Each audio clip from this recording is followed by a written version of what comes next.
বহুতৰ মনত প্ৰশ্ন এডিআৰিৰ ৰিজাল্ট কেতিয়া দিব মই আপোনালোকক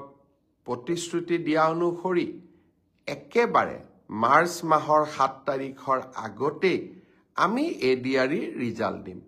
কিন্তু এডিআৰিৰ ৰিজাল্টৰ কাৰণে আপোনালোকে উৎকণ্ঠিত হৈ থকাৰো কোনো কাৰণ নাই কাৰণ প্ৰত্যেকখন বহি বা OMR sheet answer কি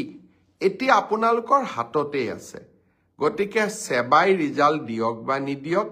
আপোনালোকে নিজেই নিজৰ ফলাফলৰ আকলন এটা কৰিয়েই ল'ব পাৰে নমস্কাৰ এছপিৰেণ্ট সকল জব মাষ্টাৰ আসাম চেনেলটোলৈ আপোনালোকক স্বাগতম জনাইছো যেহেতু আপোনালোকে গম পাইছে মুখ্যমন্ত্ৰী ডক্টৰ হিমন্ত বিশ্ব শৰ্মাই ঘোষণা কৰিছে যে ফেব্ৰুৱাৰী মাহৰ শেষৰ সপ্তাহ বা মাৰ্চৰ প্ৰথম সপ্তাহৰ ভিতৰত এডিআৰি 2.0 ৰিজাল্ট ঘোষণা কৰিব যেহেতু এডভান্টেজ আসামৰ প্ৰগ্ৰামো অসমৰ এতিয়া বৰ্তমান চলি আছে আৰু ই এটা গুৰুত্বপূৰ্ণ অনুষ্ঠান সেইবাবে ইয়াৰ অনুষ্ঠান প্ৰায় 1 মাৰ্চলৈকে চলিব সেইবাবে ইয়াৰ সম্ভাৱনীয়তা অতি বেছি যে 1 মাৰ্চৰ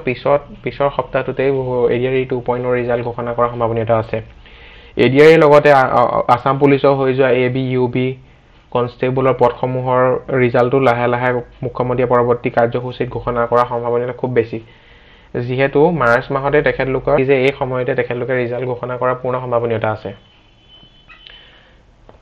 লগতে আৰক্ষী নিযুক্তি ফলাফলো সামাজিক মাধ্যমে হিমন্ত বিশ্ব শৰ্মাই ঘোষণা কৰিব আপোনালোকে ইয়াৰ বিষয়ে নিশ্চিন্ত হৈ থাকক আৰু যেহেতু এডিআৰি 2.0 এক বৃহৎ চমকপ্ৰদ অনুষ্ঠান পৰীক্ষা আছিল যথেষ্ট সংখ্যক শিক্ষাৰ্থী অৱতীৰ্ণ হৈছিল সেইবাবে ইয়াৰ ৰিজাল্টটো অতি নিয়াৰিকৈ ঘোষণা কৰাৰ ক্ষেত্ৰত হিমন্ত বিশ্ব শৰ্মাই যথেষ্ট ধৰণে আগভাগ লৈছে